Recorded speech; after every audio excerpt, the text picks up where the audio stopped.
look at Twitter in a second. Yeah, I think Twitter will get acquired. I do. But that's a whole other story. Let's maybe I'll change my mind after I look at this stuff. So let's not jump to conclusions. So financial statements, here's the balance sheet. And if any of you want to look along. I wouldn't trust the market caps you get from the finance websites. I would just do your own.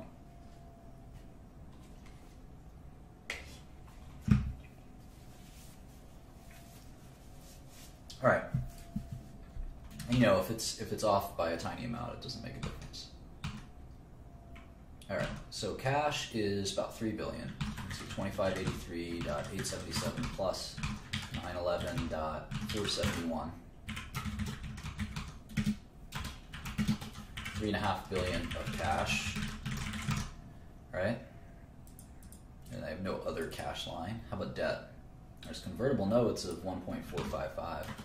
One day we'll actually look at convertible notes because they're pretty interesting. I actually issued convertible notes, $45 million of convertible notes for one of my businesses many years ago. It was very successful. Great investment and great. Convertible notes are kind of between equity and debt, sort of like polar covalent bonds are between polar and ionic. Convertible notes have both stock and debt-like features. If you think I'm going to stop my lesson plan to answer an irrelevant question, then I would encourage you to leave. I'm trying to give a specific lesson on Twitter. So unless you have a specific question about Twitter, please go away. All right. There's $1.5 billion of debt. So if you do the cash minus debt, it's basically $2 billion of net cash. So Twitter's not, the market cap's $11.6 billion, but the enterprise value is like $9.6 billion. So it's kind of cool to see such a well-known company be worth so much less than all these other companies. You wouldn't guess it, you know, if you had to guess. Someone just said, you know, what is Twitter worth versus Facebook versus Google? That's why knowing the financials is so important. We're going to look at revenue and things like that in a second. So here we're going to make the model page.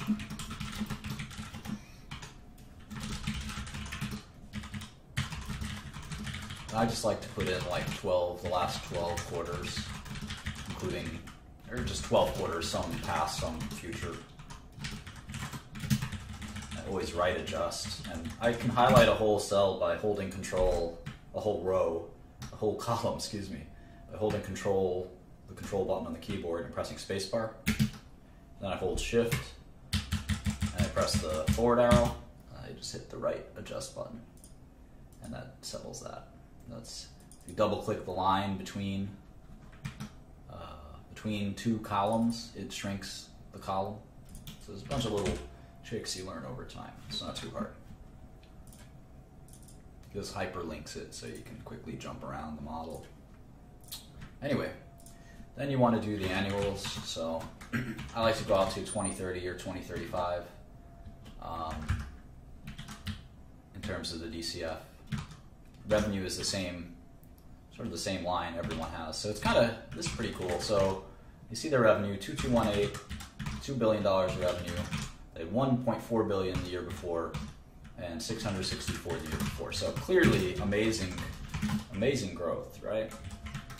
Year over year, growth was 58%. Revenue year over year. So pretty blistering growth. And so at $2 billion in revenue, let's see what their gross margins are. So cost of goods sold is much higher than I would have thought.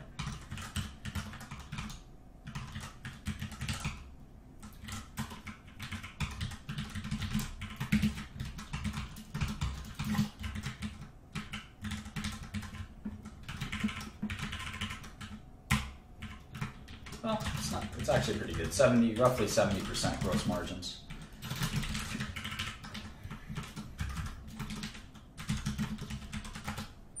So let's see, how about selling, general administrative, sales and marketing? Look at that R&D, crazy. General and administrative, sales and marketing. All right, so sales and marketing 871.491. Prior year 614.110. Prior year 316.216. That's just sales and marketing. That's just advertising. I don't even know what advertising Twitter does. They're supposed to be the place that they advertise. I guess they have ad sales reps. And the ad people go to the big companies and say, I want you to advertise on Twitter. That seems like a lot of spending.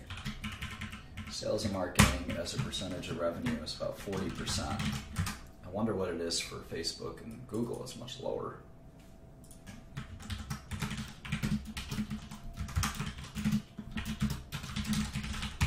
Very few businesses have that high sales and marketing percentage of revenue. G&A, general administrative, that's just like headquarter costs, lawyer costs, auditors, stuff like that, 261 million. And then R&D, somehow they spent $806 million on R&D. I don't know where that's all going. That's programmers. Basically, that's programmers. So the operating costs, you can see that they're actually unprofitable. Twitter lost $450 million last year, which tells you something. All the other companies we've looked at thus far make money. So Twitter seems like they're intentionally losing money. And they have interest expense. They would say that they're investing in their future, but I would say they're losing money.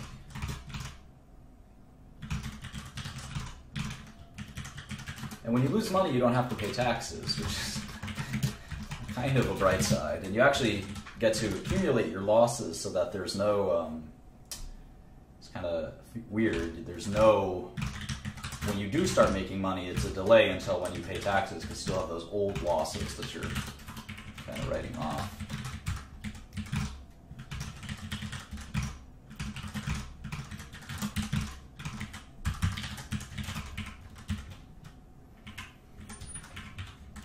Yeah, they should probably cut their costs. I would agree. But I think revenue growth is still very important, right? They're a young business, so growing their revenue, and that's good revenue growth. We'll have to look at how they're doing on a quarterly basis, of course.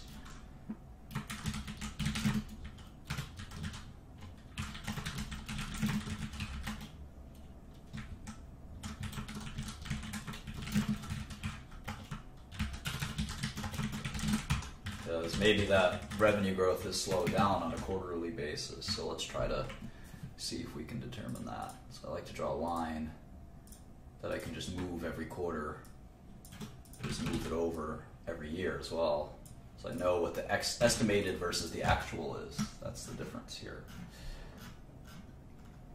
Cash flow from operations, they actually are positive, so keep that in mind. And if you look at CapEx, it's about equal, so looks like they have a ton of different non-cash expenses.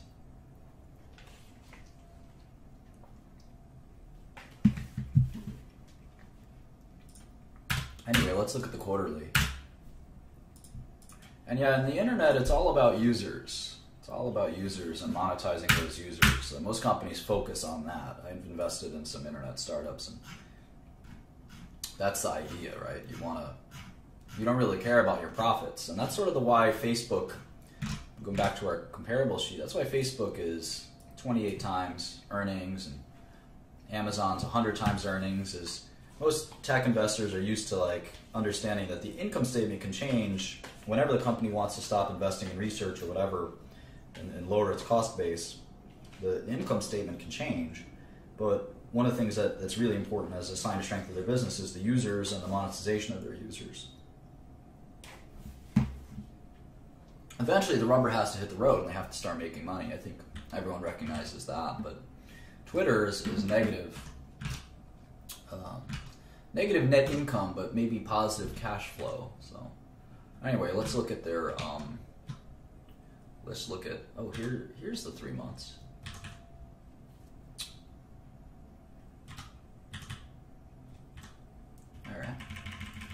So still fast revenue growth. 710 from 479. So what's that year over year? 48% revenue growth. That's amongst the fastest, right? Where's that? Last quarter revenue growth. 48%. That's amongst, in fact, that is the fastest. That's faster than Facebook. That's faster than Tencent. That's faster than Alibaba. It's way faster than any boring company like IBM, Cisco, or Oracle, or Intel. So Twitter's the fastest growing company that we've ever looked at. Yeah, this approach will work for any industry, for sure. Value investing is just valuing companies and trying to see if you can find a bargain. We're doing that for Twitter right now. So gross margins are in the 70s. Let's see how they were last quarter.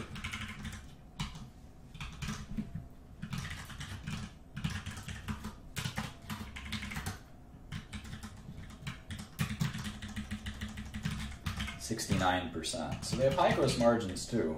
So that revenue, any revenue growth will kind of lead to earnings growth faster. That's what happens when you have high gross margins.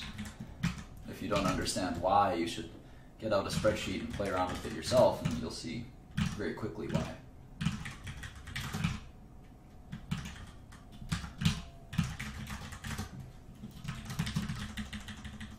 So it looks like they still lost money on at least on a GAAP basis. In Q4. I think they made money though on a non-GAAP basis. So depending on how we want to make our model, we can make it GAAP or non-GAAP, but I encourage one to keep it the same. So you see they pay taxes. Taxes are kind of a cash non-GAAP kind of construct. So they probably are profitable on a non-GAAP basis and unprofitable on a GAAP basis, which is sometimes normal when you're a growth company that's just becoming profitable.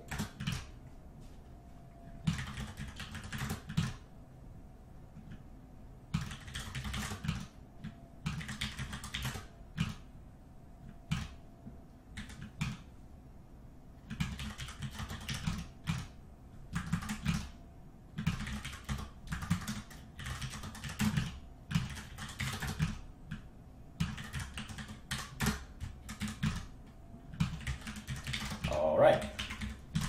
So yeah, 48% revenue growth is still extremely fast and very exciting.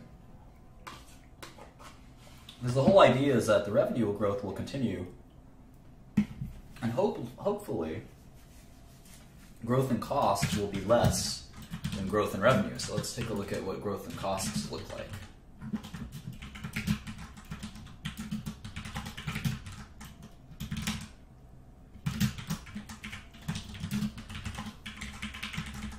I'm not so worried right now about how many shares outstanding there are. I don't think that makes much of a difference until we calculate our NPV.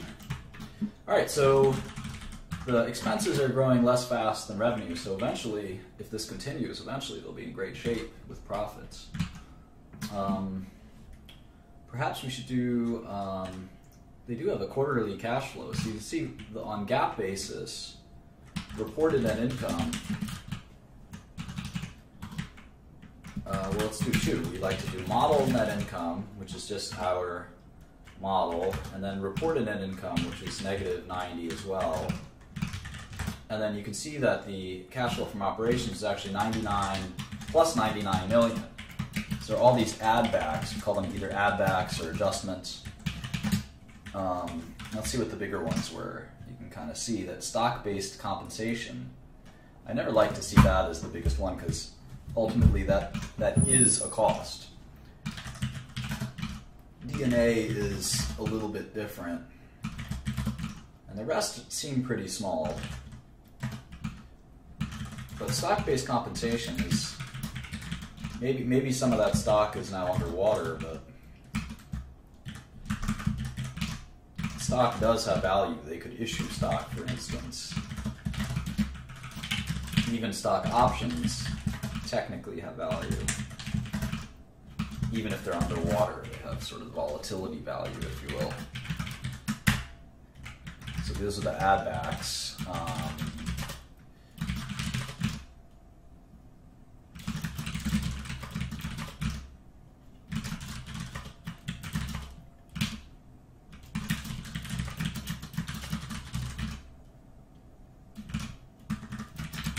All right, so you can see that they made $100 million in cash flow from operations. Remember, cash flow from operations doesn't include capital expenditures, which are costs that are capitalized on the balance sheet and expensed over long periods of time. They're assets that were purchased in that period that have a useful life, important two words there, a useful life of more than 1 year. And you can see the purchases of property and equipment here are about $80.46 million.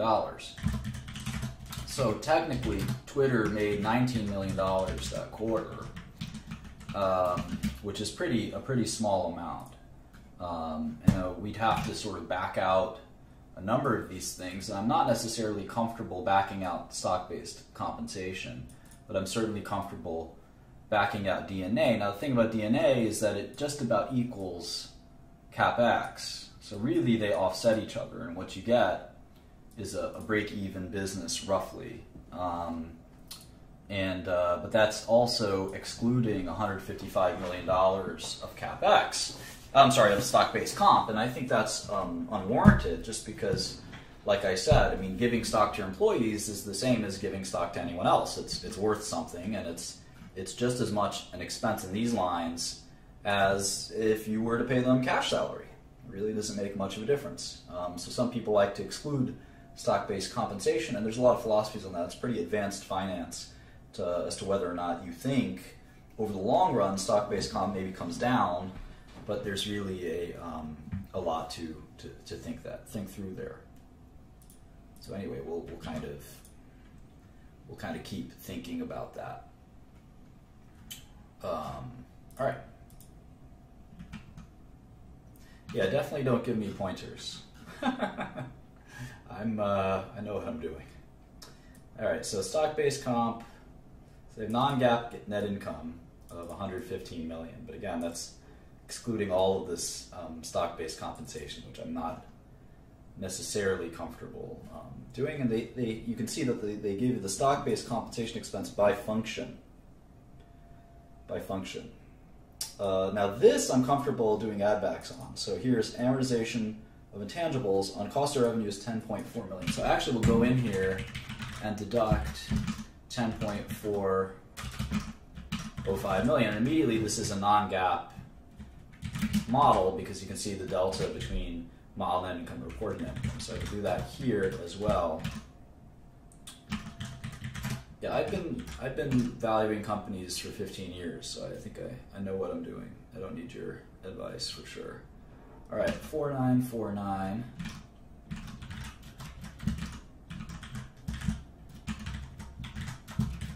And these are modest amounts relative to the stock-based comp, which is the monster amount. And the reason stock-based comp is a adjustable expense is because it's not a cash expense. But again, giving someone a load of stock is not totally different from giving someone cash in many ways. So there's some restructuring expenses here too, which you could deduct, which I will deduct.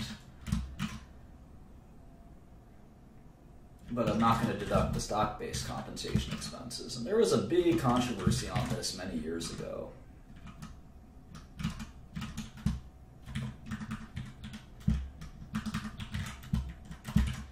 R&D 8746 minus 0.064. Okay. Last year they didn't have any there. Okay, so if you deduct those, it's a $39 million loss, operating income loss. Which again, so for Twitter, even at $2.8 or $3 billion of revenue, they still are not profitable, which is kind of shocking in many ways. Well, it's stock-based compensation is a good thing. It's just that it's an expense. It's not free. That's the theory. It's not free. And so you have to find a way to expense it. And that's not easy because it depends on the price of the stock, and there's this Black-Scholes value, and it's sort of all over the place. But hey, man, let's kind of read this update together. How about we do that?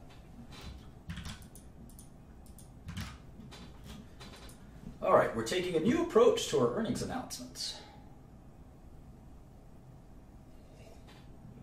We'll use our conference call and Periscope to take your questions. I actually tried that once on a conference call.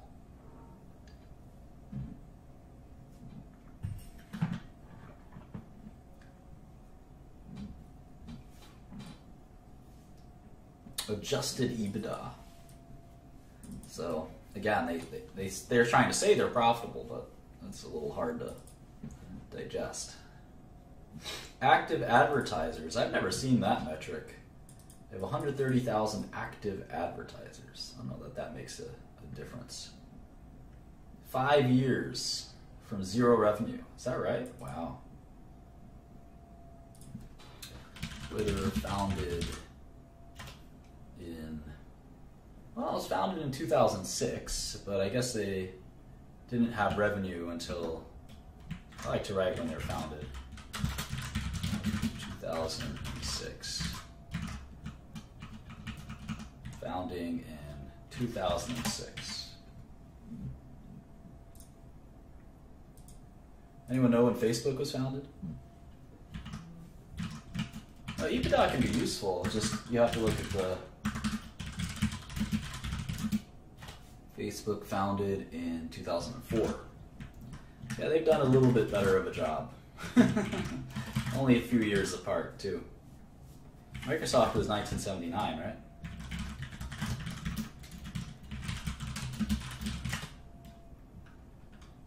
$1975. Anyway, let's get back on track. We saw a decline in monthly active usage in Q4. Well, that's the death knell, right? That's the death knell for any internet company. A decline in usage. We've already seen January bounce back. Okay. We're confident that the growth trend will continue over time. Well, the revenue growth and the user growth should track over time. And I would say that the user growth lags revenue growth, or revenue lags users. So we're going to have to track that pretty carefully. I'll show you how we do that in a second. We've done it a few times. So most of the revenue is advertising. Mobile was 86% of total advertising revenue. How about that? Here we go. Total average monthly active users were 320 million. Up 9% year over year. That's pretty bad. I mean, at some point you get saturation, right?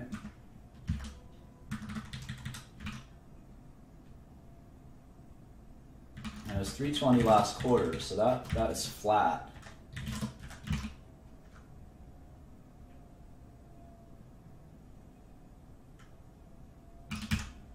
So anytime you get flat in a growth business, it's sort of scary. And you can see that, I mean, the question is it a pause and then it'll just keep going up again? Or is this the beginning of the end?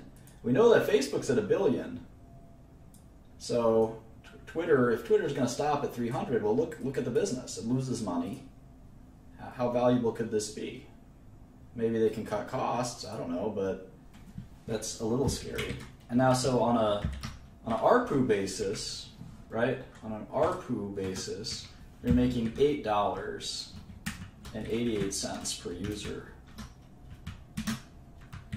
ARPU, average revenue per user. And I'm multiplying that by 4 to give it an annual basis, because this is a quarterly basis, right? They have 320 million users, and they made $710 million in revenue. So that's like $2, right? $2 per user per quarter, so $8 per user per year. And if I look at Facebook, we have the same algorithm, and it's even less, right? They're doing 6, but I'm not multiplying by 4, so I can multiply by 4. So they're doing more. They are doing more.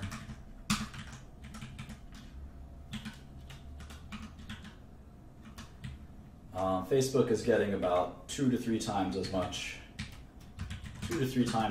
right, out of their users. But they're also growing users. I mean, Facebook, look at the user growth is 17%. 17%. And they have more users, so it's harder for them to grow. So the fact that Twitter had a not a down quarter, but a flat quarter, I think is very worrisome. Very worrisome.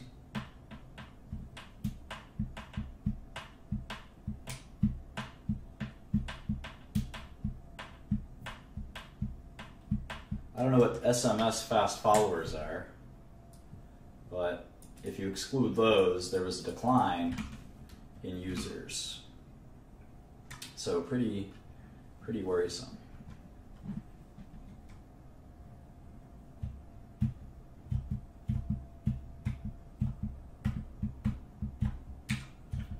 Periscope.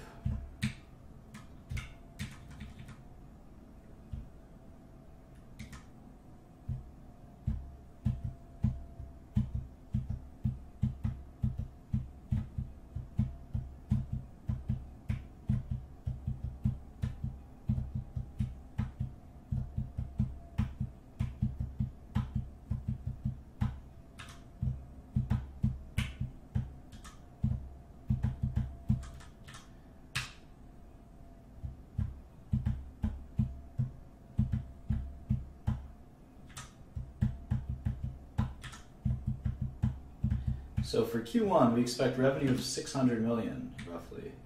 That's pretty interesting, right? They have revenue of 595 to 610.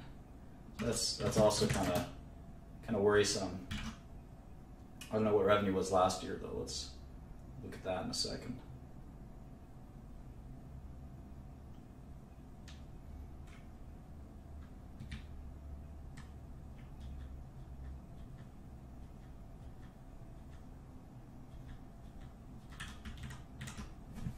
Go to the 10Q.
Okay, so yeah, you can see the kind of revenue growth slowing down a little bit, but I'm kind of curious for a couple more quarters.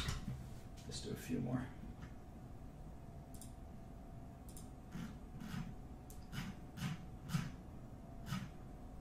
Yeah, I'm pretty curious how Facebook defines active user, because if they define it as anyone who's using any of the Facebook platforms like WhatsApp, Instagram, or Facebook, the website, then I'm kind of curious, sort of curious how they define that. Whereas Twitter Twitter I guess could play the same games with that average user definition with Periscope. Periscope's a small brand right now, but that's another kind of question, isn't it? If you're an active user on one of the company's websites, technically you're an active user, right? So I'd be curious how Facebook defines that. And I don't think they break it out. I don't think they break it out too well. So you got to take these average user calculations in stride, at least for Facebook. Maybe not for Twitter, but you can also look at Facebook's user growth prior to the acquisition of WhatsApp and Instagram. And there's probably someone's asked that question on one of the conference calls at some point.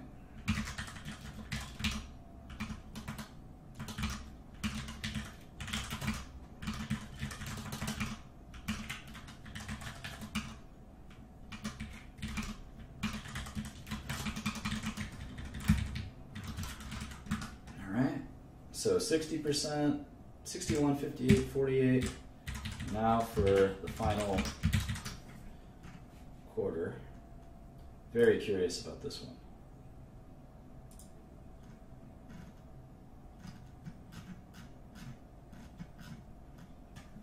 $435. So it looks like there is seasonality, that Q1, I mean, I was worried because you see Q1 drop sequentially from Q4 by 9%. In most growth businesses, you're not supposed to see sequential decline.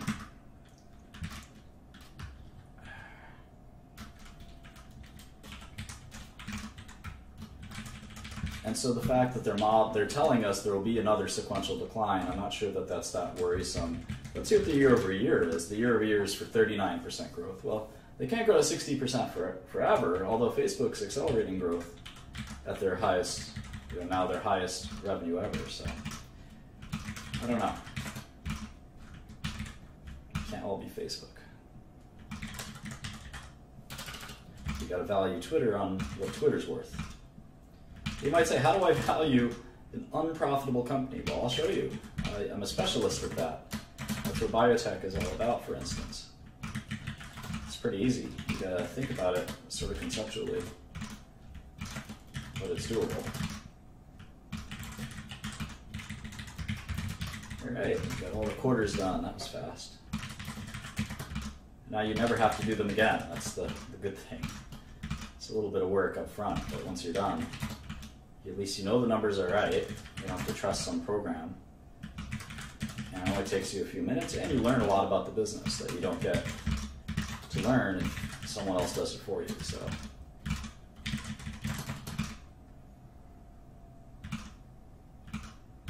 all right.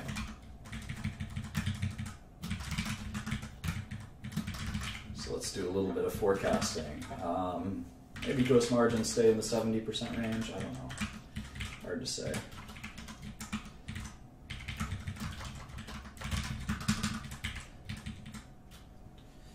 Costs are going to be tricky. Costs are growing quite a bit.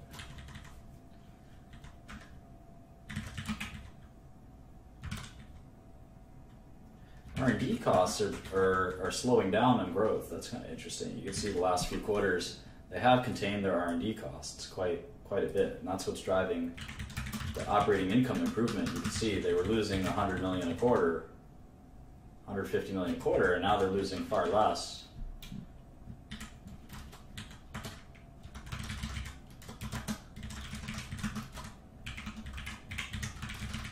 So for argument's sake, let's say revenue increased 30% year over year. And we'll talk about kind of how, what that forecast means. Let's assume that happened. It's kind of alarming that they still wouldn't quite hit profitability even with $1 billion, almost $1 billion a quarter. They still wouldn't quite hit profitability.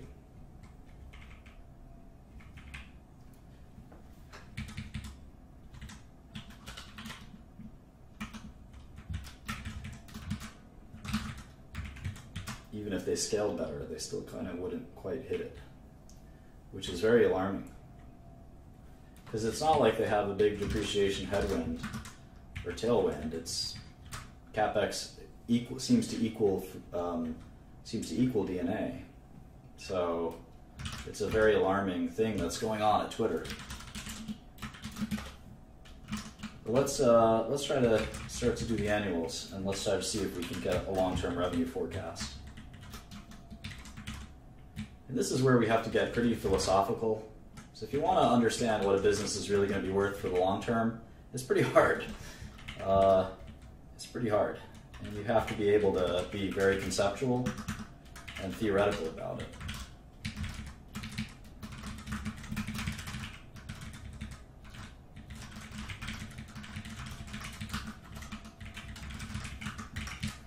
So let's see, at least we know that Twitter's value is 9.6 billion, right? So we can kind of play around with that. Conceptually. That's a good starting point.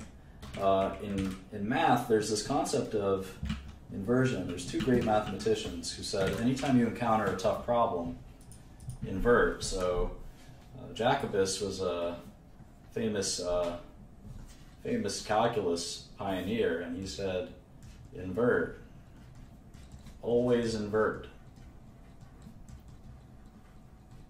And then Descartes was another mathematician, logician, who invented this way of thinking called reductio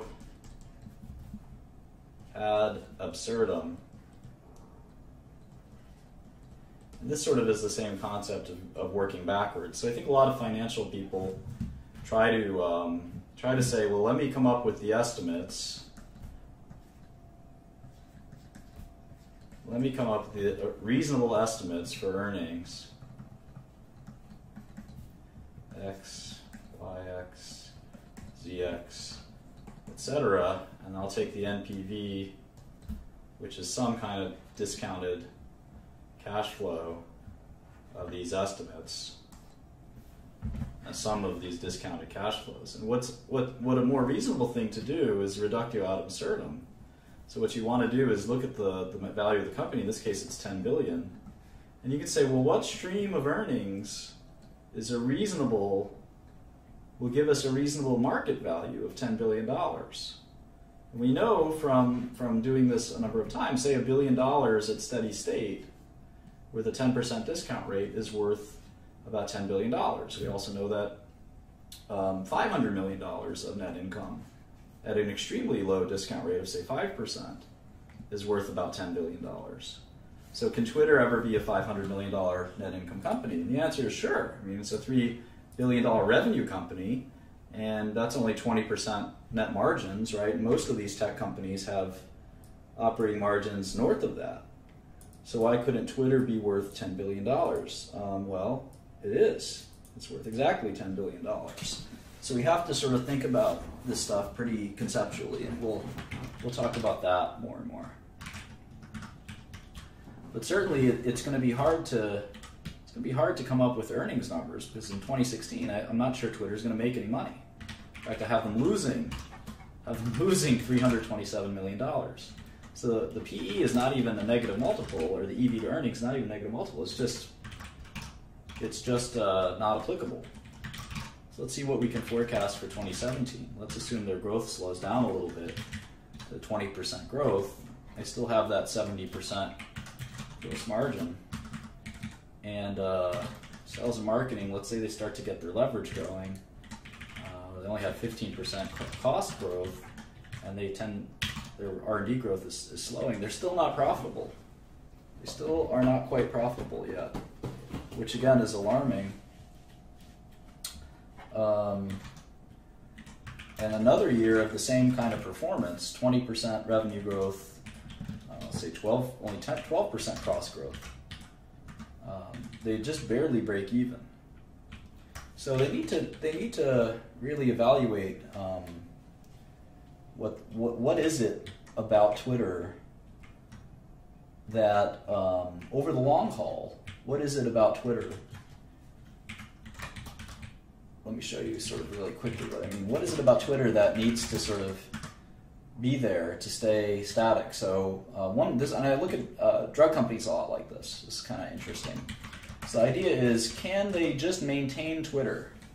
And this R&D cost can drop to 20% a year, because they're not going to program any new features, right? They're not going to program any new features. Twitter is Twitter. People like it, that's that. I'm not sure. I would imagine revenue will start to decline if that happened, but if they keep their sales and marketing up and their G&A up, maybe it's just the same old algorithm that people use all the time. That's possible. It's possible. So if we look at the business through that lens, maybe we'll pick a year where the revenue does start to decline. We'll do that in a second. This is a good kind of brain teaser. Anytime you look at a company, this is an example, kind of we call this a runoff model. And the idea is, what if they stop developing R&D completely? And then a couple of years later, now they're still spending a ton of money here developing new features. I mean, you spend $400 million on R&D, I mean, that's going to be, you're going to get something out of that. But if the pace drops and they start to decline, say 2% a year in revenue, they're still quite a profitable company. Let's see, at maturity, they're going to decline.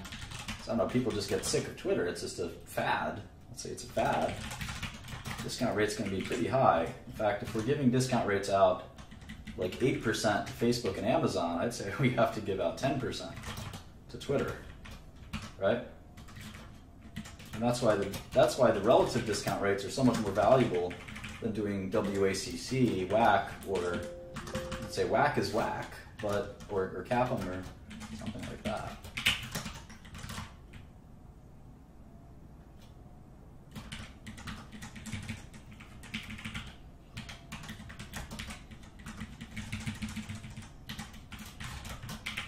All right, so let's see what this discounted cash flow gives us. Well, it's about $2 billion. So this is like, I don't know if we call this an optimistic scenario, but under this scenario, Twitter is worth significantly below what it's trading for, which means it's a short.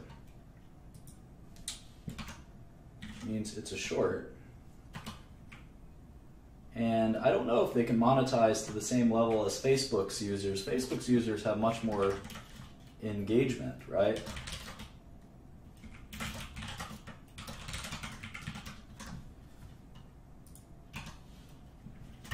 So I have the shares worth $7 as opposed to their current price of 16. So you can make some money shorting it. But in any event, maybe they could. You know, let's see if we had.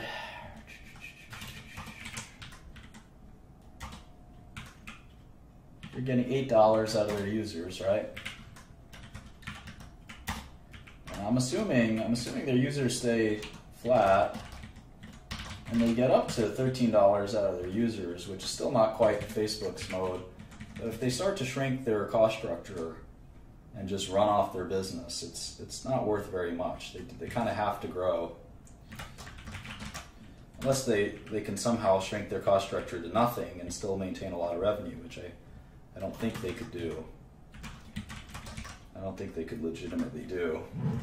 So it's fun to do that kind of a model and see if they can get there. Now let's do it the other way around. Let's say that Twitter stays being kind of like this $9 ARPU, or their ARPU grows.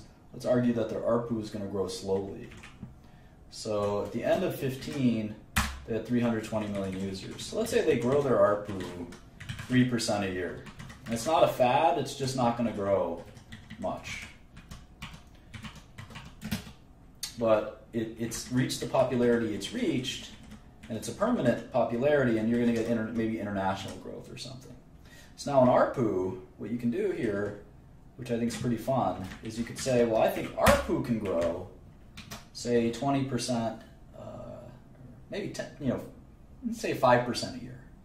Let's say 5% a year. So if we do that, we can actually multiply ARPU times users to get our own revenue number. And that's kind of interesting. Now, gross margin should stay roughly the same. What happens to cost is hard to tell. I think maybe costs will grow, in line with revenue growth or slightly below that. But obviously, in a situation like this, if they can grow revenue 8% a year forever, they'd be very, very happy. That's a little unrealistic, but that's also why we're giving them a 10% discount rate, right? And you can see if they can do that over time, they'll be in great shape. But even then, it looks like the shares are not worth. That's a pretty rosy scenario, right? That's a pretty rosy scenario. And even then, the shares aren't worth that much. Now, maybe the next few years will be the super growth years. Although, having said that, last quarter, the user growth was flat. So it's hard to grow. Now, ARPU's going up, which is good because advertisers are realizing that it's a good bargain.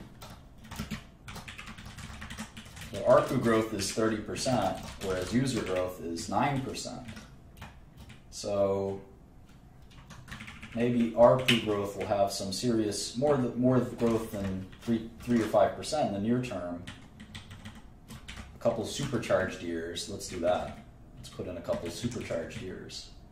So for 2017, let's assume it's like 25% ARPU growth, and 2015, then it slows down to 5%. So they can get Facebook-like ARPU at some point. Today's Facebook-like ARPU. Then you get $30 a share.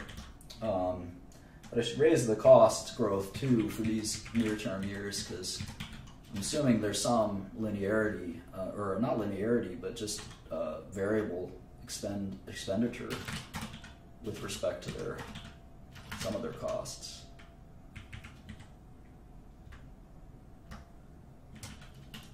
So anyway, there's $25 a share, and that's versus the current stock price of 17.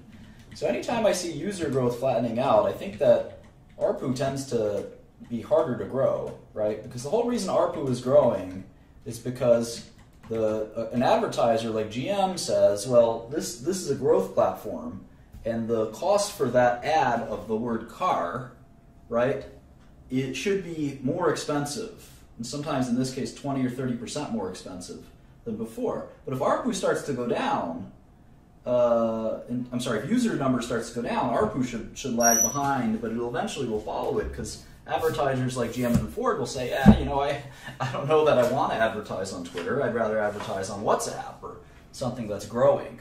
So it's hard to tell what will happen, right? You have to track these user growth numbers very carefully. And I think when Twitter announced their earnings, the stock fell quite a bit on that date, because maybe it didn't, I'm not sure. But without user growth, it's going to be very hard to grow ARPU, it's going to be very hard to grow revenue, and this is a company that's not profitable.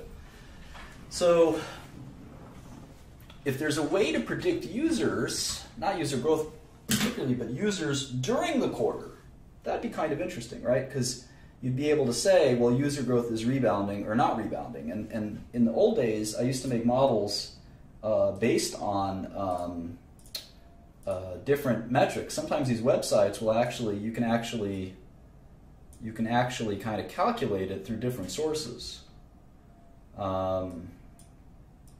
You can surf around on Twitter and see how many users there are sometimes real time. You can make a bot or a program that can track that, and you would have an ability to possibly be able to tell how Twitter's growth is going at any minute. You don't have to wait for their quarterly earnings reports. So you can, I don't know if there's a way to check that on Twitter, but that'd be pretty cool. And then obviously monetization. If they can get up to $20 a year or more, they'll be in good shape, and depending on how fast they can do it. But I'm skeptical that they'll grow users that fast again, because they certainly have declined on user growth, which is very, very worrisome. And so this scenario isn't so bad, but it's quite ambitious. 8% revenue growth for a decade is unlikely, to say the least. So if that flattens out at any point, like say right here, you're imputing a $6 or $7 value. Now I should also stop the spending growth. So let me do that. But I don't think it's going to be a heck of a lot better. Yeah, $13. And with the 10% discount rate, there's a lot of risks. Again, Twitter could easily be a fad. Now, we should do some math on how many users did MySpace get before it went backwards. So let's see, MySpace peak users. Does anyone know? Anyone guess? Let's guess.